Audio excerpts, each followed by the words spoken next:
Hello, and today I'm just going to do a really short video to do with mini strops basically. See, like this is straight from a Barbers from the 1950s, and what he used a two-part compound paste. So he used the was it the number one? I'm actually selling it on eBay. It's the paste he used. It's I think it's a French dude. Is it Hamon or something? Anyway, it's from the 50s, 40s, 50s.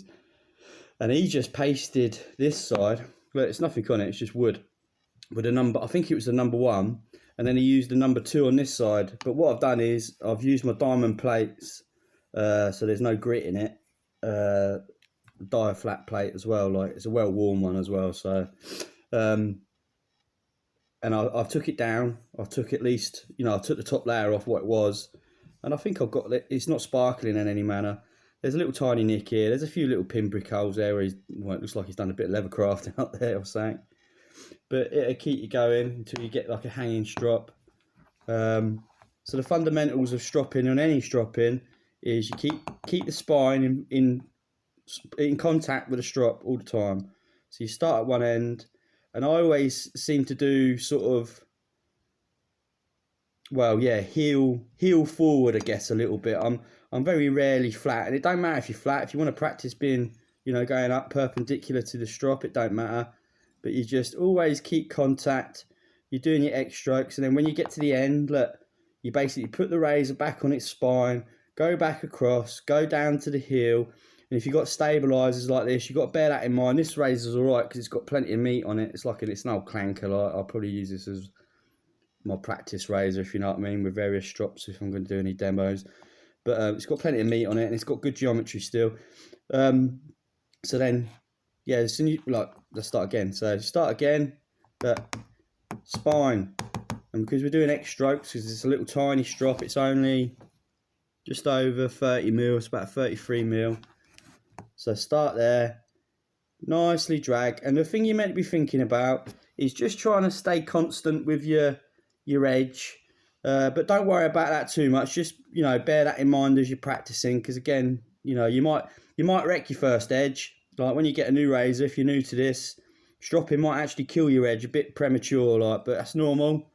You probably, you'll learn a lot, you see, and you'll be like, right. And you don't want any pressure, so you want minimum pressure whenever you're stropping. You don't want to be torquing it down, like you don't want to be torquing the edge down into it. You want nice, even, feather-like pressure, and that goes for your hanging strops as well. Keep them nice and taut, because basically you can roll your edge over, like if you don't keep it taut, and if you try and put too much pressure. You've got to remember, all you're trying to do when you're stropping is you've got to bear in mind this edge, right? It's basically got loads of little teeth. Let's see if I can get my hand. It's got loads of little teeth like that on the top of the apex, and what you're trying to do is you're trying to align all your teeth. Let's do it from this way. Look. So imagine you like that, all your teeth, all your shark's teeth, I call them. I think other people call it that as well. And then all you're doing when you're stropping is microscopically, you're trying to align all those teeth, because those serrated teeth, they actually help nab your hairs, your follicles and whatnot. And so again, just start again, and then up there, like spine across, stay contact, and then when you get better at it, you see, you'll be moving that way before your edge makes contact. But as you're doing it nice and slow, because this is the key, you can speed up, you can get fast as you go along. Like, to be fair, whenever I'm doing X strokes, like I'm a leather crafter, so I started straight away with a 3-inch, it's about a 4 mil Birdle leather strop, all one piece of leather and everything, lovely handle, all that jazz, because I'm a leather crafter. So I started straight away on a 3-inch strop. So I ain't got too much practice with these travel strops and refresh strops and everything. I ain't. So my X strokes on my stropping, I never really go too fast. And frankly, even if I got really good at it, I wouldn't, because I know you're running a higher risk of nicking your strop. And I nick my strop just doing my normal stroppage, and it is annoying. Sometime I'm going to have to replace that, like the centerpiece, just chop out both ends and join another one up. And what you do is, like some people, see if I can do this a little bit. I'm going to struggle because I'm using my phone today, not my camcorder. I can't be bothered. Right, so some people, they manipulate their strop with their wrists. So they're like this. They move their wrists a lot. But I was always told that you move your fingers, and it's almost like playing a game of thumb wars with your fingers. So that's trying to get the thumb in the turnover bit. So come down, use the spine on the lever, and you do this. So you're just doing this all the time. And supposedly, it's a slightly better way to strop, because if you use your wrist to manipulate your razor, when you I think it's when you go that way, you can apply more pressure, or is it that way? It's one of the ways you can apply more pressure, because you're turning your wrist to a slightly unnatural kind of angle, basically. Whereas if you use your fingers and your thumbs, you know, you're not moving anything. You're just moving the razor on its spine. I'm not knocking anybody that does it the other way as well, because you can equally get just a lovely edge. It's like, you know, I'm not. But there you go.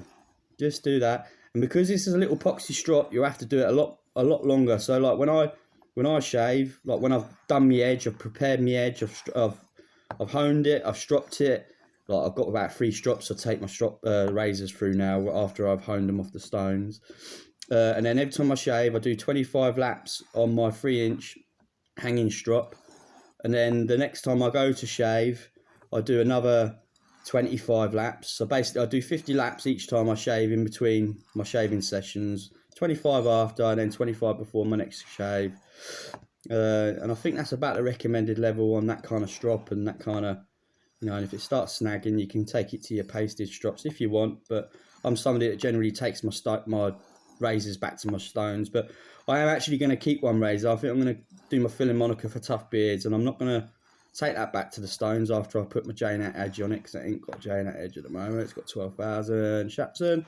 So yeah, and I'm going to do some little experiments with my stropping, because I've not gone down the rabbit hole of stropping, as they call it. And like from this barber, I got it from the 50s.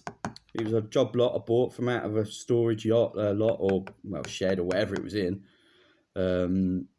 And he loved his stropping, and I had a Shell Cordovian strop in there. It's in better days than that, but I might be able to restore it to something decent. And he had a massively pasted linen back to it. I mean, it was covered in some paste. I don't know what it was. It was red as anything.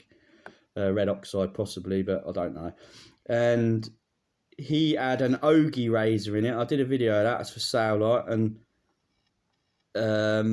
basically when I put that under the scope, that had the most perfect convex blade I've ever seen on a razor. And I didn't shave with it when it was like that. I should have just stropped it and shaved it. I've put a proper edge back. Well, I say proper edge, another edge on it, like a full-on bevel with an apex edge now. But I wish I'd have bloody stropped it and give it a whirl, like, just to see what it felt like, because it was brilliant underneath the microscope. It was amazing, like, and to bear in mind that he'd have only had a lope. Well, I imagine he'd have only had a lope. He had access to microscopes then. But yeah, there it is. That's all you have to do. So you'd have to do a lot of these, though. I mean it. If you want to keep your edge fresh, like, don't do anything on this other side. Like, you know, like I said, look, you can hear it. That's still got paste on it, as. And that's that Hamon stuff I'm selling. That's that 2-part pasting system, and that's, from what I've read, I can find out about it. That's the system. So you have one side that's a nice flat piece of wood, and you use, it's either number 1 or number 2, but I think it's number 1, like the first one. And that's rough, because look, you can hear it. It's rough. Like, that's actually sharpening that. Like, if I try and glint it, I can actually see it's fresh metal a little bit. You can put a bit of pressure on that. So again, it's something I might try with one of our razors, because I'm just interested to know these things. You know, old barber's tricks, man. Like, travelling barber he was. What a job, man. What a job. And he had good gear, like, good razors, and I had all these conicals. That's what I had. He had 3 conicals. That's what I wanted. Convex one. Funny shaped one, but it was shaped for a reason, and I think it was his scissors. It was definitely Sank anyway, because he had front and back scratched on it. Yeah, so that's about it, man. You know, I am going to make some strops soon and put them on my eBay account, and I'm going to do some nice travel ones, bit bigger than this. Pasted ones. I've got some diamond paste, so I can do that. THC, which I think is a half decent sort of brand. So that's it, really. That's all you really need to know. It's just that. You know, as you go down the other end, keep contact. Like, you don't have to, once you get experience, you know what I mean, you can do whatever, like, you know.